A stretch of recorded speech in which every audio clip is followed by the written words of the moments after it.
Hey there, this is Bill Judas, co-founder of Armchair Arcade, co-author of Vintage Games, and co-author of Wii Fitness for Dummies. Today I wanted to do a quick video response to Matt Chat 43 on Archon. I'd like to start out by showing you the album-style packaging for the Apple II version of Archon. This is the same as the Atari 8-bit and Commodore 64 version of the packaging, and I think the PC booter version. Anyway, it's the typical album style. It's actually a tri-fold on design, and there's the designers right there. Uh, let's see. The disc is on this side. As you can see, it carries the black and white theme throughout, and this is truly one of the classic cover arts, uh, of the, some say the golden era.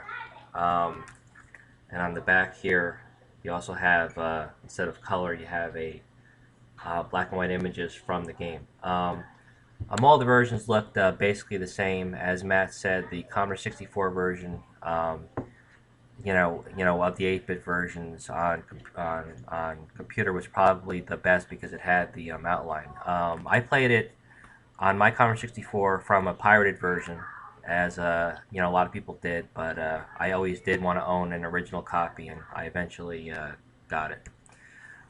It was also released on the Nintendo Entertainment System on cartridge, and the other cartridge version was for the Atari XEGS, which was just a conversion of the disc version. The Atari XEGS was just a repackaged Atari 8-bit computer as a console. This is the NES version. This was published by Activision. Well, Electronic Arts didn't do their own publishing directly on the NES. They waited until the Sega Genesis to get into console publishing directly. So, just like with Mule, Mindscape published that on the NES. Activision published Archon on the NES. This was a greatly enhanced version, as you saw in Matt's video. Personally, though, I still think that the Commodore 64 version plays the best.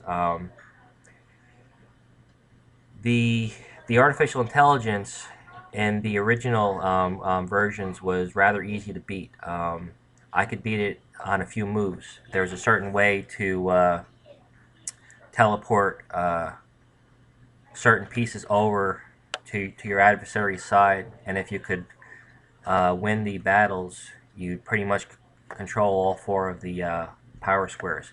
The NES version was much tougher, at least for me. But it obviously had certain enhancements. But unlike Matt, I actually recommend checking out the Commodore 64 version, which I consider the definitive version. But the NES version is not bad too. It's just unfortunate that they lost the cover art. They might not have had the rights to it, but it just doesn't look the same. Free Fall Associates.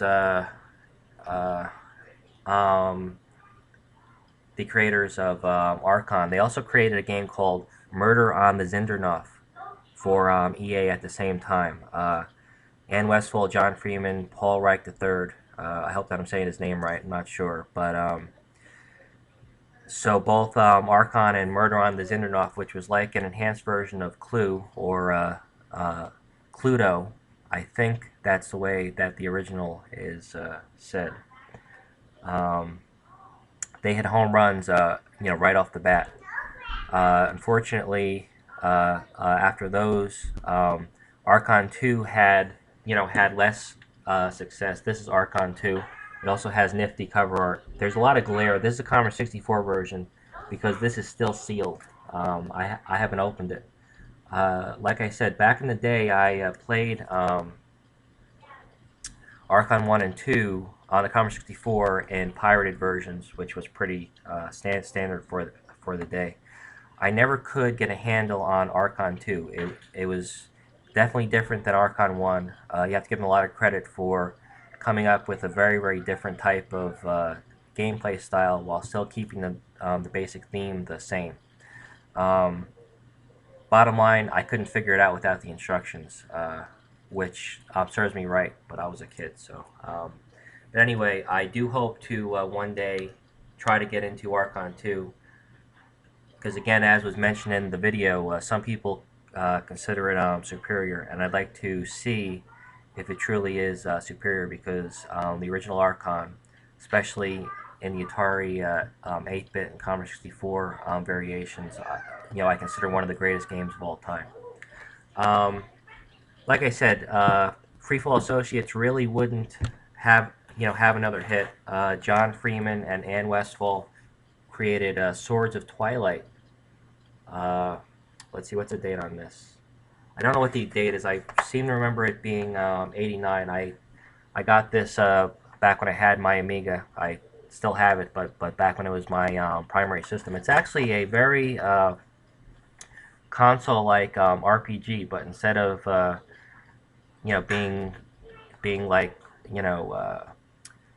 having a Japanese influence, this was more of a Western influence. So it's kind of like the classic computer RPG style, but in the console format.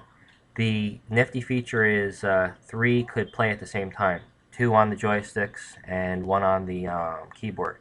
And I did play it that way with some friends a couple times, but the game itself is is not that great. The music is kind of annoying, but you can see that this obviously there's the designers there. You can see that it forgoes the album style packaging, because by then you had the thicker discs and it became a little more difficult to do the album style packaging. Plus Electronic Arts was trying to get a little more shelf presence by this time. It's definitely an interesting RPG to check out, but again, it was just missing that certain something like a lot of their work later on did. They definitely peaked with their first two titles, which is unfortunate. The later Archon games, especially Archon Ultra, really disappointed a lot of people, myself included. There are now 2 new variations of Archon that basically are officially licensed, available for the iPhone and iPod Touch. I haven't checked them out, but honestly, with the virtual controls, I just don't see how how it can provide the accurate experience that you need to control the action. Virtual D-pads just don't cut it.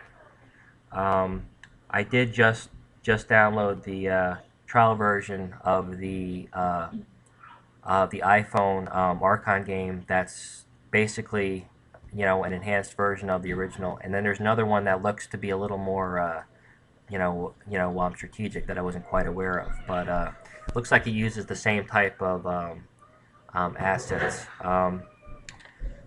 Maybe I'll check it out. Maybe I'll do a review on it. I don't know, but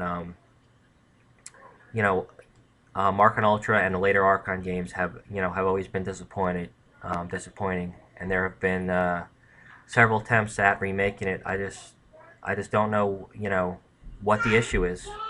It's a fantastic concept and should be relatively easy to at least capture the feel and spirit of the originals, but there was some magic there that they just can't get anymore.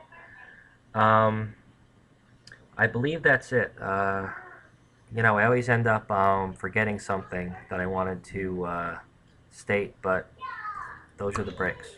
All right.